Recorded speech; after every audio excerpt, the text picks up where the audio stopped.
ទីនេះ Newsbox ព័ត៌មានពិតទាន់ហេតុការណ៍សម្រាប់លោកអ្នក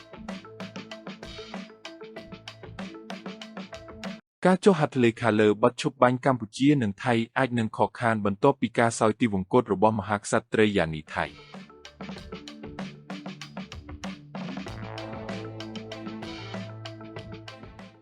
ប្រភព200តថ្ងៃទី25ខែតុលាឆ្នាំ2025នាយករដ្ឋមន្ត្រីថៃបានលុបចោលដំណើរទស្សនកិច្ចរបស់លោកទៅកាន់ប្រទេសម៉ាឡេស៊ីមុនកិច្ចប្រជុំកំពូលអាស៊ាននៅថ្ងៃសៅរ៍ដោយសារតែការសោយទីវង្គតរបស់មហាក្សត្រីយ៉ានីស៊ីរីគីតហើយអាចនឹងខកខានការចុះហត្ថលេខាលើកិច្ចព្រមព្រៀងឈប់បាញ់ជាមួយប្រទេសកម្ពុជាដែលប្រធានាធិបតីអាមេរិកដូណាល់ត្រាំគ្រោងនឹងធ្វើជាសាក្សីនៅចុងសប្តាហ៍នេះ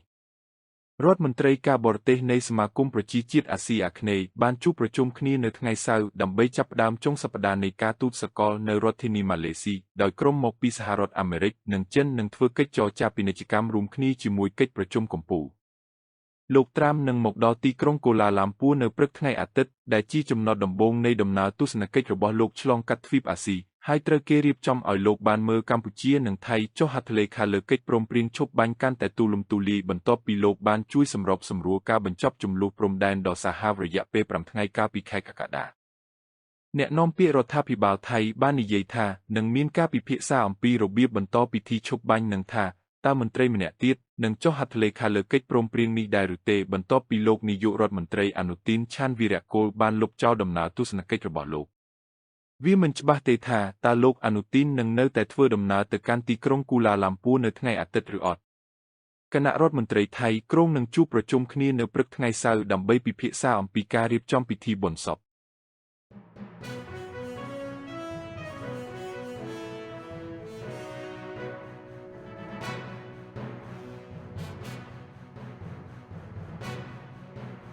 នៅក្នុងកិច្ចប្រជុំប្រចាំឆ្នាំរបស់ខ្លួនអាស៊ានមានគម្រោងជំរុញឲ្យមានពហុភាគីពាណិជ្ជកម្មនិងចំណងមិត្តភាពកាន់តែស៊ីជម្រៅជាមួយដៃគូថ្មីៗខណៈពេលដែលកំពុងគ្រប់គ្រងផលវិបាកពីការវាយលុកពន្ធគុយសកលរបស់លោកត្រាំ